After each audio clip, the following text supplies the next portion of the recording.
Yo, what's up guys? For today's video nga pala, ipapakita ko sa inyo yung update ng mga isda natin, ng mga cichlids natin, hammerhead, crayfish, tsaka ng molly guys. So ayan, 'di ba? Napakadami na nila diyan. Ang dami na nila diyan, guys.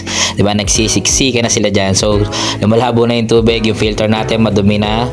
So ito nga pala yung update nung sa aquarium filter brace or bracket natin, guys. So ito nga pala yung flash discs ng Blue Shark, guys. So ito, tetestingin natin yung mga cutting disc nila tsaka yung flock disc nila, guys, yung pang buffing nila, guys, ng Blue Shark, guys. So ito nga pala, tinry ko lang to agad dito para matestingan natin.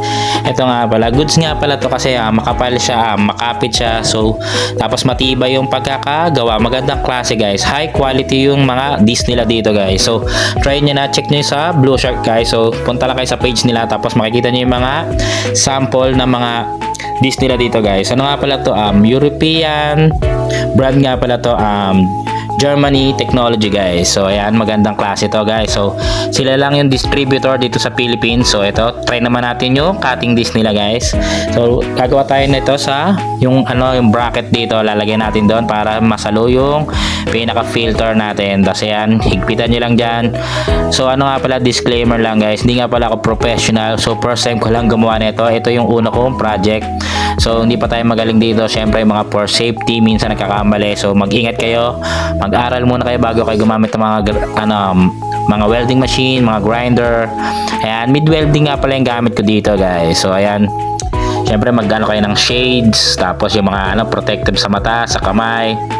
Tapos node muna kayo tutorial, tapos magpaturo muna kayo sa marunong. Tapos syempre may safety gears dapat kayo. So ito pa lang yung nagagawa natin dito, guys. So lalagyan pa natin ng bracket ulit yan, dalawa magkabilang gilid. So matagal to kasi pag may free time lang tayo, ginagawa natin to, di ba? Patchy lang. Tapos ito na yung dalawang gilid nito, weldingin natin dito. Tinuruan nga pala ako ni Utol, tapos ni Ma'am Edna.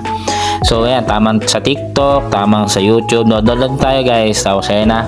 So ito pa, tapos ito, ibabapping lang natin to, tapos syempre pipinturahan natin to, diba?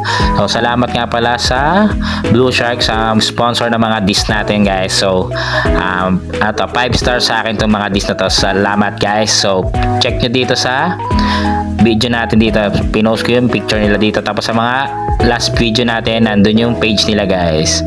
So ayan, magandang klase yung mga disc nila dito, guys. So ito, patapos na yung project natin dito.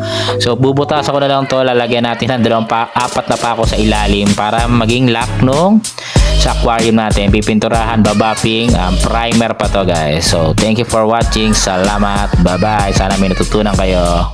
Pa-like and share ng video na to. Thank you.